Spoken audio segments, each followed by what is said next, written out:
नमस्कार। आइए बात करता हूँ मैं कनिष्ठा उंगली की। कनिष्ठा उंगली सूर्य के पहले कट से आगे पहुँच जाए तो ऐसे व्यक्ति के अंदर बहुत ज़्यादा उम्मीदें जग जाती हैं।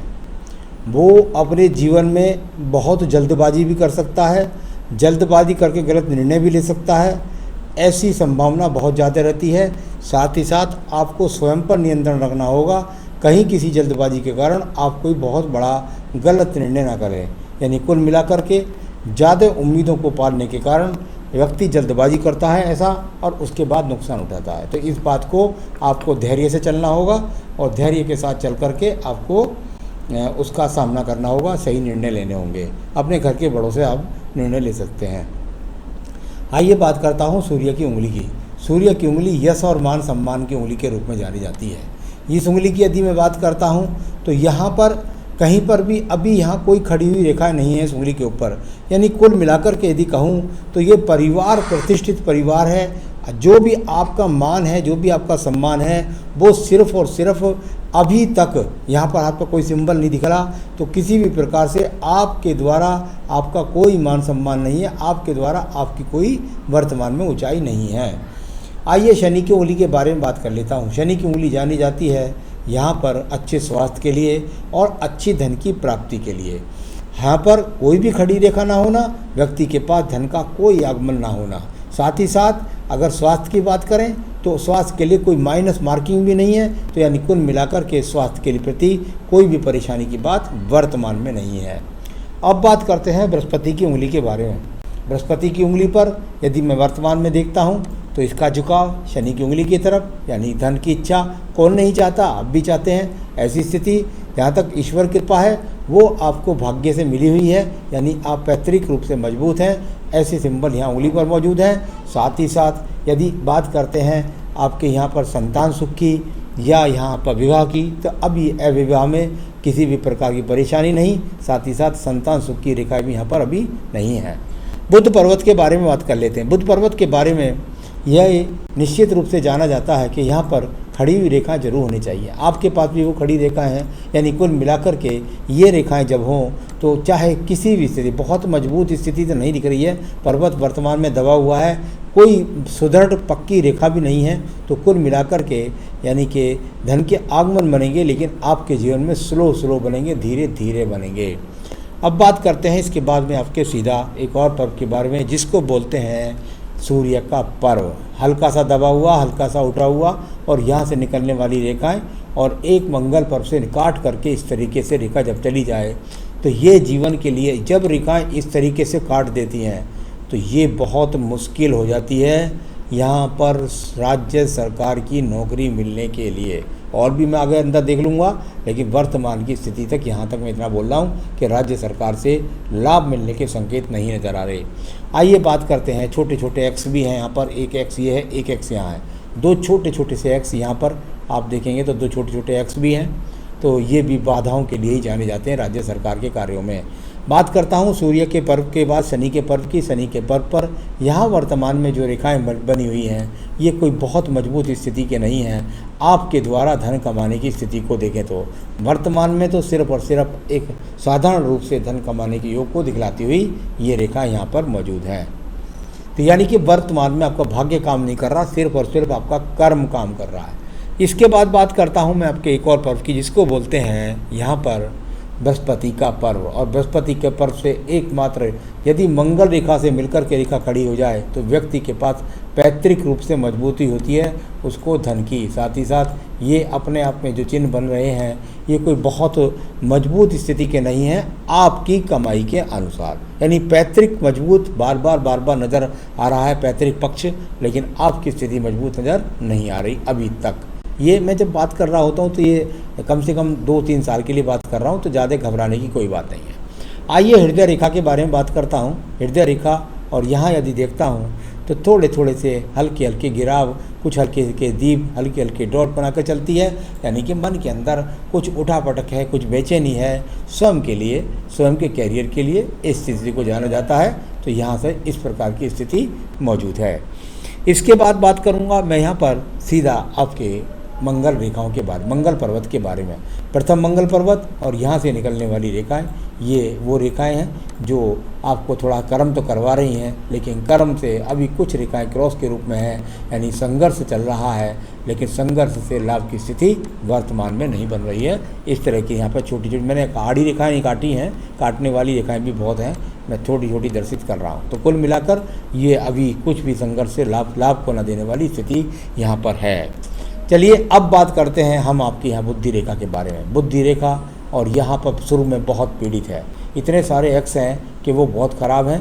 यहाँ से एक रेखा मंगल को जाए, जब मंगल से संबंध बनाए, एक रेखा चंद्र पर्वत से बनाए, यानी कि व्यक्ति अपने कैरियर को दूर स्थानों से जुड़ करके तय करता है, यानी बनाता है। यहाँ इस प्रकार का मंगल से संबंध बने तो यहाँ संबंध हो गया कि भाई कैरियर बनाने के लिए आप विदेश से दूर चले गए, चंद्र पर्वत से भी संबंध है, और वहाँ पर आप अपना कैरियर बनाना चाहते हैं या नौकरी पाना चाहते हैं या उसके द्वारा व्यापार करना चाहते हैं, ऐसी स्थिति को दिखलाने वाली। साथ ही साथ यहाँ मंगल पर्वत पर अभी कोई झगड़े झंझट मुकदमे के यहाँ पर योग भी नहीं है। जहाँ पर मैंने एक गोल रिंग बनाया हुआ है, इसके बीच में एक्स की भरमार है। ये वो स्थिति होती है जो अच्छी नहीं कही जाती वैवाहिक संबंधों के लिए, यानी कुल मिलाकर के आपके जीवन में जो भी पत्नी आएगी और ये एक्स के चिन्ह यदि यहाँ पर मौजूद रहें, उस समय पर ऐसा भी हो जाता है, ये मिट जाती हैं सारी रेखाएं। तो पत्नी से बहुत ज़्यादा वैचारिक मतभेद व्यक्ति के रहते हैं। अभी तलाक वाली स्थिति नहीं कह सकता, लेकिन पत्नी से बहुत ज़्यादा वैचारिक मतभेद रहते हैं। और कई बार जब इस तरह के रेक्स बन जाते हैं तो ऐसे व्यक्तियों का जानकारी में विवाह भी होता है। तो इसके और सिंबल भी हैं, उनको मैं खोल के इसलिए नहीं बताता हूँ कि लोग यहाँ से सीख जाते हैं। तो कुल मिलाकर ऐसी स्थिति भी यहाँ पर मौजूद है। आइए बात करता हूँ मैं यहाँ पर सीधा आपके चंद्र पर्वत के बारे में। चंद्र पर्वत का संबंध यहाँ भाग्य रेखा के साथ बना है, साथ ही साथ आपकी बुद्धि रेखा का संबंध भी चंद्र पर्वत से बना था। यानी कुल मिलाकर व्यक्ति दूर स्थानों से जुड़ करके अपना कैरियर बनाता है। आपकी आयु रेखा से ये रेखा निकल करके जाती है, यानी फिर वही पक्ष आया कि आप पितरिक रूप से काफ़ी मजबूत हैं, पितृपक्ष की तरफ से काफ़ी मजबूत हैं, परिवार से काफ़ी मजबूत हैं। इस तरह के सिंबल हैं और जो आपको दूर यात्रा करा रहे हैं अपने जीवन के अंदर, और बाद में भी आप कई बार विदेशों की यात्रा करेंगे। तो ये सिंबल्स यहाँ पर मौजूद हैं। अब बात करता हूँ मैं यहाँ पर सीधा आपके जो है भाग्य रेखा के बारे में। भाग्य रेखा यदि मैं देखता हूँ तो थोड़े से ये दूर स्थान से तो आप ही पढ़ के आ गए, इसके बाद ये दूर स्थानों से ही जुड़ कर के आपकी भाग्य रेखा का संपर्क है।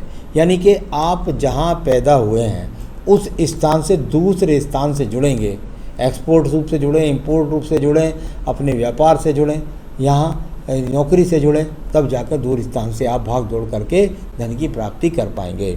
ऐसी आपकी ये भाग्य रेखा यहाँ पर है।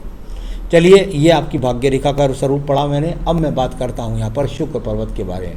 शुक्र पर्वत जहाँ तक मैंने देखता हूँ तो वर्तमान की स्थिति से कोई बहुत ज़्यादा मजबूत नहीं है। यानी आपके हिसाब से अगर मैं कहूँ तो स्थिति संसाधन की अच्छी नहीं है, वैसे संसाधन आपके पास अच्छे हैं।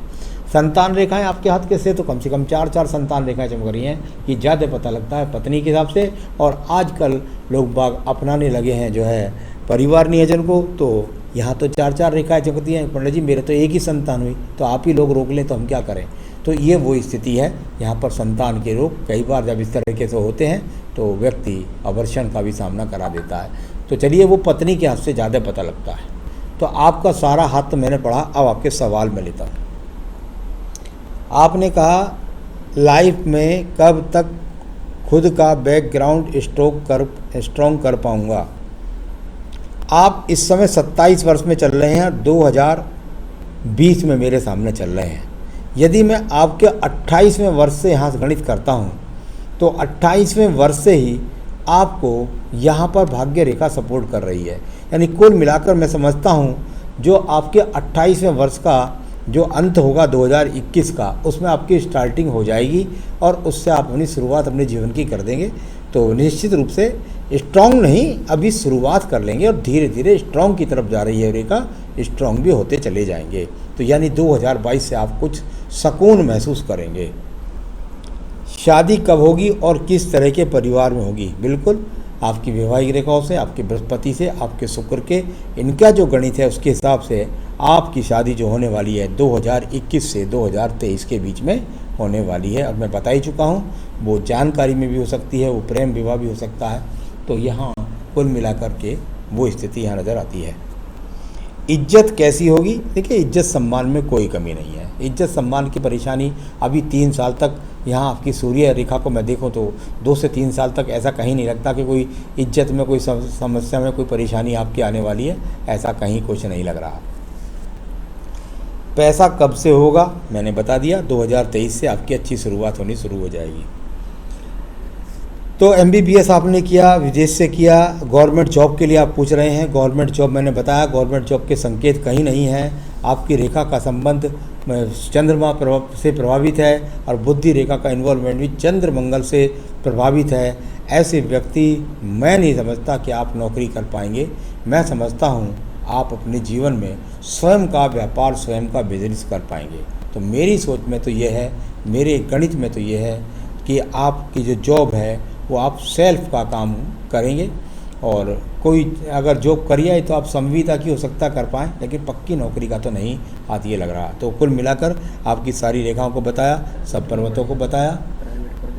तो इस तरह से आप जो है अपना कार्य करते रहिएगा और धीरे धीरे उसमें आगे तरक्की करते रहिए। तो यहाँ ठीक ठाक है, हाथ कोई ख़राब नहीं है।